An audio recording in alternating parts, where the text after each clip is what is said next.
전문가들의 권고에 따라 위기 경보를 최고 단계인 심각 단계로 올려 대응 체계를 대폭 강화해 나가겠습니다.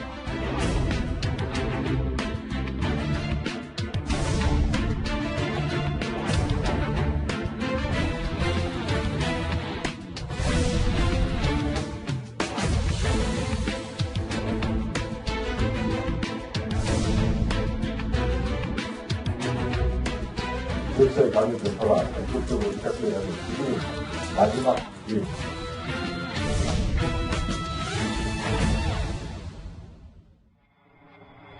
대구 주한미군 가족이 코로나 확진자로 판정을 받았다는 소식 저희 속보로 전해드렸고요. 이렇게 국제사회가 올해를 바라보는 시각이 달라진 가장 큰 원인을 전문가들은 우리 정부의 안일한 대응에서 찾고 있습니다. 11년 만에 심각 단계로 올리긴 했지만 늦어도 너무 늦었다는 지적도 꽤 많은데요. 정부 당국의 과거 낙관론을 저희가 한데 화면으로 모아봤습니다. 방역 당국이 끝까지 긴장을 놓지 않고 최선을 다하고 있기 때문에 코로나19는 머지않아 종식될 것입니다. 이제 손님들을 많이 맞으시는 분들은 마스크를 지금 쓰시는 게 좋고 이 밖에나 이런 데는 이제 마스크 안 껴도 돼요. 이번 사태의 경우 2015년 메르스 사태와 비교해 볼 때 실제 파급 역량보다도 과도하게 불안감과 공포감으로 국민들의 경제 심리와 소비 활동이 더 위축되고 있습니다. 오늘 이 점심 오찬 메뉴 소개는 제 아내가 우리 봉준호 감독을 비롯해서 여러분들에게 헌정하는 짜파구리 포함되어 있습니다.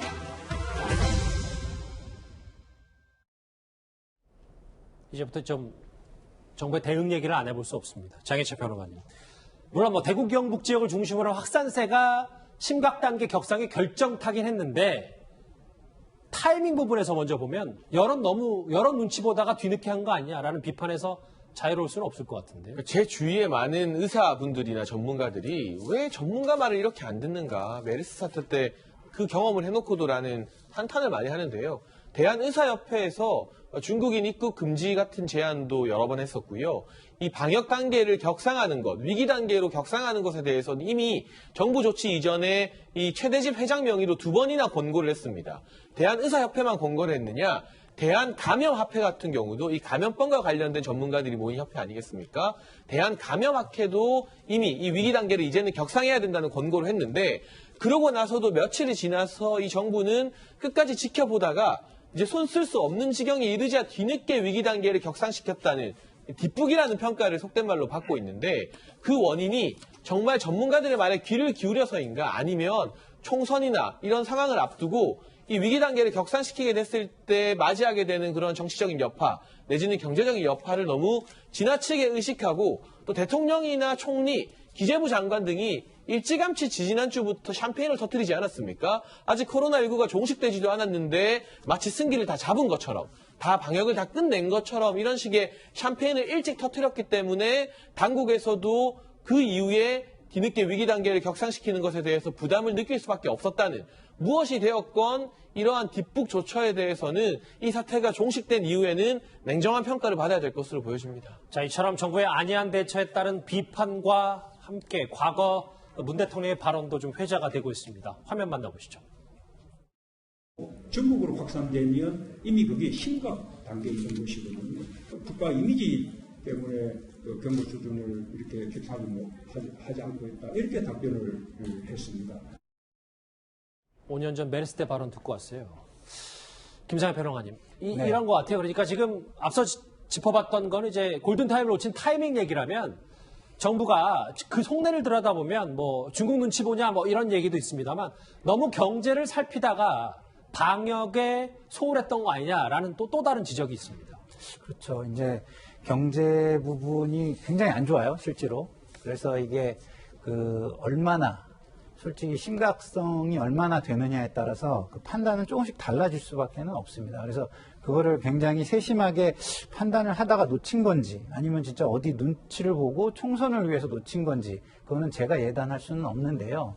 앞에서 장해찬 평론가님이 말씀하신 것처럼 어쨌든 판단의 기초는 전문가들의 의견을 중심으로 했어야 한다라는 거는 남아있는 것 같습니다. 물론 전문가들은 의료 쪽만 알기 때문에 뭐 그것만이 전체의 판단의 기준은 될 수 없었을 거라고 생각을 합니다만 그래도 무게중심은 거기에 가 있어야 하지 않았나 이런 생각이 들어서 지금이라도 그 뭐 의협이라든가 전문가들과의 간담회를 좀 더 자주 하고 뭐 시스템으로 이렇게 묶어서 회의체를 만들어서 계속적인 회의를 하는 것이 좋지 않을까 이렇게 생각이 듭니다. 말씀처럼 오늘 문재인 대통령이 전문가 집단, 의료진과 만나서 여러 가지 의견을 상시적으로, 교환했다고 오늘 교환했다고 듣긴 했어요. 그런데 정부는요, 사태 초기부터 의료계와 전문가들의 경고를 크게 듣지 않았다는 비판도 함께 받고 있습니다. 냉정하게 판단할 때 지역사회 감염을 막기 위한 1차적인 방역이 실패했다는 것입니다. 중국 전역으로부터 입국 제한 조치를 조치하여 주기 바랍니다. 지역사회 감염 전파가 본격적으로 시작되는 지금이 마지막 기회입니다. 뭐 방역하는 입장에서는 누구래도 고위험군이 덜 들어오는 게 좋은 거는 당연합니다. 질병관리본부장과 의사협회에서도 뭐 수차례 이제 중국인 입국 금지를 강조했었는데 뭐 지금은 뭐 너무 늦었다는 평가도 있어서요. 이현재 의원님. 네. 그래서 오늘 의협의 얘기는 완전히 초기 방역에 실패했다. 박능우 보건복지부 장관 경질해야 된다는 것까지 오늘 주장을 했습니다. 저는 청와대 참모들이나 내각의 장관들 중에서 대통령에게 정말 노라고 이야기하는 사람이 한 사람은 없는가라는 그런 정말 안타까움이 듭니다. 왜냐하면 이런 사태가 터지면요. 사실은 내부에도 정말 레드맨이 있어야 됩니다. 자, 이런 게 아닙니다라고 이야기할 수 있는 사람이 있어야 돼요. 그러기 위해서는 뭐냐면 가장 중요한 전문가들 의견을 들어야 됩니다. 이 우리나라에서 지금 일단 정부에서 가장 전문가는 누굽니까? 질병관리본부장입니다. 질병관리본부의 의견을 들어야 돼요. 그리고 또 하나는 뭐냐면 대한의사협회입니다. 자, 의사들의 단체인 대한의사협회인데 지금 최대집 회장이 사실 예전에 박근혜 전 대통령과 친했다는 이유로 이 정부는 대한의사협회를 거의 인정하지도 있잖아요. 이 정치적인 이유로 해서. 근데 지금 최대집 회장이 지난번에 6차례나 걸쳐서 이 정부에게 계속 막아야 된다 이야기를 하고 있는 상황입니다. 네. 자, 근데 그 이야기를 귓등으로 듣지도 않고 있다가 그리고 이제 강경화 장관이나 박능우 보건복지부 장관이 경제에 미친 영향, 중국인보다 우리 내국인들이 더 지금 감염이 많다? 이런 이야기를 듣고 있으니까 이게 지금 결정이 안 되는 거죠. 더군다나 지금 이번 사건의 헤드쿼터는 박능우 보건복지부 장관인데 이분은요, 이 질병과 전혀 상관이 없는 분이에요. 복지 전문가입니다. 전문성이 떨어진다는 그렇죠. 말씀이십니까? 왜냐하면 복지 전문가이기 때문에 본인이 지금 판단할 수 있는 상황이 아니에요. 그렇다면 헤드쿼터를 누구한테 넘겨야 됩니까? 즉 질병관리본부장이 이 상황이 돼야 돼요. 미국 같은 경우도 CDC가 있어서 CDC가 어떤 이런 상황이 생기면 전문가 집단이 헤드쿼터가 되는 거거든요. 그럼에도 불구하고 왜 메르스 사태 때 그렇게 박근혜 정부를 비판한 그 지점을 왜 똑같이 반복하느냐는 게 이제 문제인 것이죠. 그때 당시에 정말 문재인 당시 실정신문자 대표는 박근혜 정부를 향해 정부의 무능을 그렇게 질타를 했습니다. 근데 자기가 지금 똑같은 일을 반복하고 있는 거거든요. 저는 정말 지금이라도 정말 어떤 면에서 보면 전문가 집단의 의견을 가장 우선에 듣는 그런 상황이 생겨야지 이 상황을 막을 수 있다고 생각이 듭니다. 중요한 단어 말씀하신 것 같아요. 지금이라도라는 단어입니다. 오 교수님. 그런데 지금 대구 경북 쪽이 지금 특히 큰 충격에 빠졌는데 음압병상이 가동률이 100%인데 정부의 조치가 이런 실질적인 의료진에게 지원하는 것도 좀 늦다는 지적이 있거든요. 그렇죠. 메르스 사태 때도 사실 이 음압병상 때문에 이 목숨을 살린 경우가 상당히 많이 있었거든요. 그 상황 중에 전국에 음압병상이 총 1027개가 있다면 국가지정, 즉 국가가 운영하는 음압병상은 198개입니다. 나머지는 상급 종합병원, 즉 민간시설이라고 볼 수 있는 거죠. 그런데 지금 대구와 부산에 있는 음압병동은 가동률이 100%입니다. 다 찼다는 거죠. 이제부터 중환자가 나타나면 음압병동이 없는 곳에서 치료를 할 수밖에 없는 상황, 또는 다른 지역으로 옮길 수밖에 없는 상황이 처해 있는 것이죠. 2017년보다 지금 단 4개 음압병상이 늘어난 것 외에는 없습니다. 이러다 보니까 이게 문제가 되는 것은 환자, 즉 코로나19 확진자와 의료진이 만나면서 의료진 격리가 쉽게 일어날 수밖에 없는 상황이 돼 있고, 더더욱이 이 운영 자체가 지금은 이제 대구 쪽에 이 코로나19를 따로 보는 이런 의료 전달 체계가 만들어져 있지만 다른 지역은 아직도 그렇죠. 혼합돼 있죠.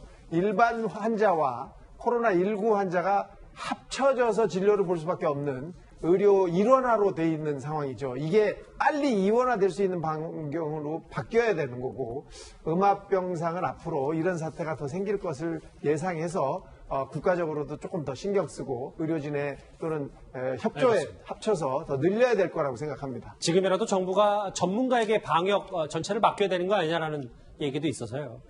그런데 이렇게 확진자가 급증하는 우리와 달리 이 발원지인 중국의 상황은 정말 다소간은 안정되는 모습도 보이고 있다고 합니다. 그러다 보니까 오히려 중국에서 우리의 상황을 걱정하게 된다면서 훈수의 목소리까지 내고 있습니다. 김상일 평론가님, 네. 글쎄 뭐 이런 표현이 글쎄 이제는 한국 걱정을 중국이 하고 있단 말이죠. 네네. 뭐 이거 사실 어떻게 봐야 됩니까? 중국을 좀 비판해야 되는 거예요? 어떻게 봐야 되는 거예요? 뭐 중국이 어떻게 보면 또 일부에서 이제 전문가들이 이제 국경 폐쇄를 이야기하고 있는 데는 울고 싶은데 좀 뺨을 때려주는 격도 되지 않나 이런 생각도 좀 들어요. 왜냐하면 지금 뭐 저희가 중국의 뭐 여러 가지 눈치를 본다 이런 얘기도 있는데 중국에서 저런 식으로 뭐 우리나라에서 이렇게 국민이나 교포들이 그 유입되는 것을 우려한다면 그러니까 유입과 유출을 차단하고 싶다라는 의미가 되는 거잖아요. 예. 그러면은 우리가 유입 유출을 아예 차단하는데 판단하는데 도움이 되지 않을까 저는 이런 생각도 한편 들고요. 그리고 중국이 지금 이야기하는 거는 이동 제한을 빠르게 했다는 거예요. 후베이성을 봉쇄한다든가 그 안에서 아주 적극적인 조치를 취했다는 건데 사실은 그런 면에서 보면 우리가 내부에서 어떤 심각 단계로 굳이 올리지 않더라도 그런 어떤 이동 제한 조치라든가 이런 것들을 좀 강력하게 했었으면 어땠을까 이런 게 좀 아쉽긴 해요. 이젠 우리를 나무라는 중국 글쎄요. 뭐 여러 가지 생각이 드는데 장혜철 평론가님 정리를 해보면 그런데 지금 이번 주에 개강을 앞두고 물론 뭐 개강이 다소 미뤄진 대학도 있습니다만 10,000명 넘게 중국인 학생들이 이제 대거 입국을 하기 때문에 이 부분도 우리가 어느 정도까지 제한을 둬야 되냐 아예 그냥 놔둬야 되냐 여러 갑론을박이 있습니다. 여기에 대해서 유은혜 교육부 장관이 내놓은 대처안이 중국 학생들에게 자체적인 휴학을 권고하는 것이었잖아요. 전혀 강제성이 없습니다. 이번 주에만 10,000여 명이 넘는 중국 유학생들이 국내로 들어오게 될 것 같은데 기숙사에 거주하지 않는 학생들에게는 일부 뭐 캠핑카 같은 자체 격리 시설을 제공한다고 합니다만 어떻게 10,000여 명을 다 수용할 수 있겠습니까? 대학 당국에서 아무리 모니터링을 열심히 해도 빈틈이 생길 수밖에 없는데 지금 대구, 경북 또 신천지 교회를 중심으로 퍼지고 있는 지역사회 감염에 고위험군이라고 할 수 있는 중국 유학생들까지 또 들어오게 된다면 과연 지금의 우리 방역당국의 인력과 시스템으로 이걸 다 막아낼 수 있을까 염려가 너무나 되는 그러한 시점이고요. 저렇게 말씀 끊어 죄송한데 화면에 임시로 캠핑카를 설치한 대학도 있네요. 그렇죠. 그러나 저게 그 모든 학생을 수용하기에는 부족하겠죠. 그리고 제가 오늘 참 씁쓸한 소식도 하나 들었는데 예. 오히려 이제는 또 일부 중국 유학생들은 대한민국이 더 위험하기 때문에 자체적으로 안 들어오기도 한다. 이 정도 이야기까지 지금 나오고 있는 실정이라고 하니 예. 우리 방역당국의 대처가 늦음으로 인해서 코로나19가 한국에서 이렇게 많이 퍼진 것 그러고도 여전히 정부에서는 과감한 결단을 내리지 못하고 지속적으로 중국인들의 유입을 방관할 수밖에 없는 현실에 우리 대한민국 국민들의 불안감은 나날이 커질 수밖에 없는 그런 상황 아닌가 싶습니다. 잠깐만요. 예. 이젠 우리를 나무라는 중국 얘기까지 글쎄요. 좀 씁쓸한데요. 전해드렸습니다. 자, 다음 주제 정치권 이슈, 코로나 관련 정치권 이슈 넘어가기 전에 오늘의 실시간 검색어를 좀 오늘 일찍 만나볼까요? 대구에 소재하고 있는 중학생들이 이 코로나 현황을 잘 알기 위해 코로나 나오라는 앱을 하나 만들었습니다. 자, 지금 관련해서는 다 코로나 관련 소식인데 특히 이제 미래통합당의 원내대표 이름이 있어요. 이 관련 소식, 심재철 원내대표 관련 소식 다음 주제에서 바로 만나보겠습니다.